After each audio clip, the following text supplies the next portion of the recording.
Alhamdulillah, our deen is a religion, a way of life which encompasses for us and teaches us every step of the way in this life.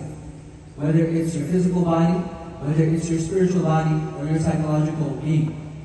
And so when you think about the human being, it's very important to understand, you know, like what a Venn diagram is. You take two circles, you put them together, and so then you have two sides of that Venn diagram which are separate, and then you have an intersecting middle part. So that's the part where they meet. For example, you take math, you take science, completely unique subjects, but there's a point that they'll meet, so you use mathematical equations to solve scientific problems. So you have math and scientific books as well. The sciences, they work together, they collide, they intersect. The human being, if you study the human being, the way our scholars, for example, try to dissect the human being, the parts of the human being, you have a physical being.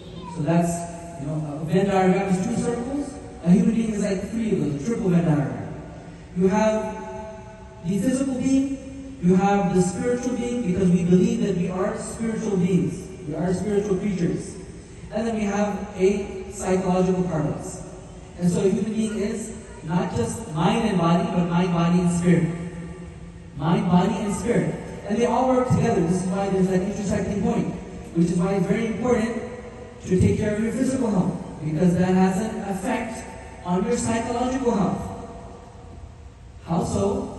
People that don't take care of their bodies, that may bother them, that can give them depression, your physical image, it can bother you, it can have a big effect. Not eating wholesome food, nutritious food, this has an effect on your body, this has an effect on chemical regulations, etc. If you're not taking care of your body physically, it's going to be more difficult for you to perform ibadah and worship. Standing up in the prayer, if you're not healthy, it's going to be more difficult. If you're experiencing physical difficulty while standing for the prayer, it's going to be hard for you to focus spiritually. So they all help each other. They're all very important. And so they spoke about some of the physical dimensions, whether physical, whether psychological, whether spiritual, because there are spiritual illnesses as well. When Allah Ta'ala said in the Quran, فِي قُلُوبِهِمْ مَرَضٌ, in their souls are illnesses, sicknesses. What was Allah Ta'ala talking about? Marad. He said they have sicknesses. He said that there's a cure. The Quran is a cure. So that's also a cure that Allah Ta'ala has sent for illnesses. So much so it's a cure for the physical illnesses as well. We recite Surah Al-Fatiha on the sick, don't we? We recite Surah Al-Fatiha when we're ill. It's a cure, right?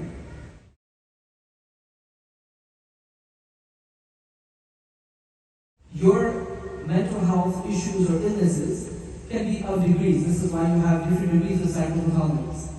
Those which require perhaps medicine. Sometimes you have to go to a psychiatrist, and there's nothing wrong with that. There's nothing wrong with that. If you have to go to a psychiatrist, sometimes certain illnesses psychologically are due to chemical imbalances. It's a reality. Part of the deen is that we don't reject realities. We're not going to reject that the earth is round, it's not flat. We're not going to say that anymore, that the earth is flat. We don't reject truth and reality.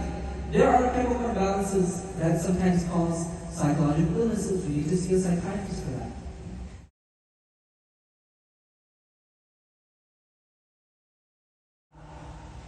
One of the scholars is also a Muslim scholar, as well as he's a psychiatrist. He was talking about this, and he was explaining very beautifully.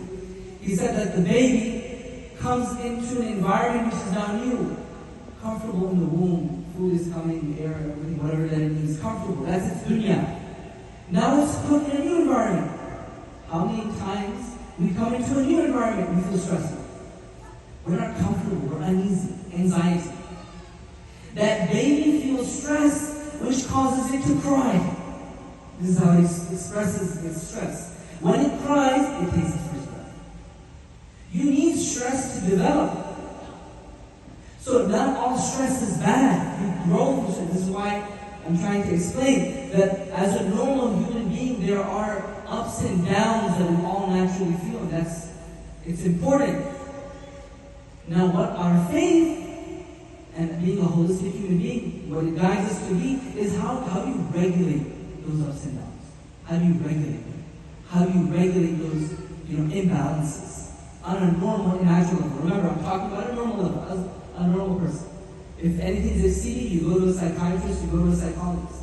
But on a normal daily basis, how do you face sorrow, grief, sadness, stress, anxiety?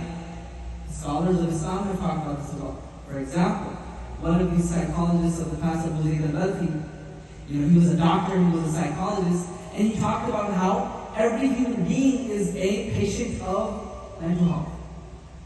We're all sitting in here patients of mental health. If I told you, you got sick, would you feel like that's some sort of hey, it's a fault? No, you got sick, right? If you feel sad, there's nothing wrong with that.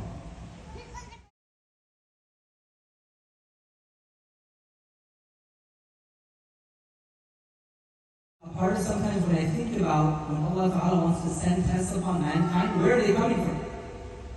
They're not ababil coming from the skies throwing punishments. They're not things that you can see. You have natural phenomena and disasters as well. But there's a plague which people in America, the most developed country, are facing like crazy. And it's coming from right inside of them, psychological illnesses. This is the new plague which is coming. Part of it, why? Because of a deviance from a natural lifestyle. Such a deviance from a natural lifestyle. What did the Mufti Allah mention? That from the signs of the end of times, people will become obese. Because of deviance from a natural lifestyle. This is one very big reason why. We have all the ease, which is, you can think it's a good thing, yeah, just press a button. One of the brothers from the Muslims said, well, the ummah of the button. Why are we stressing? You press a button, it heats up your food. You press a button, it washes your dishes. You press a button, it cleans your clothes. What are you stressing about? But still, there's so much stress. So then what happened? Maybe it's the ability of the human being which is shrinking to actually withstand difficulty. And now any difficulty we're seeing, it's becoming so extreme on us. It's so hard to face it. Any difficulty, anything. And it's stressing you out. And it's hard. So your ability to withstand, what is this called? Islamic scholars and Quran will call it sabr. Patience. To be steadfast.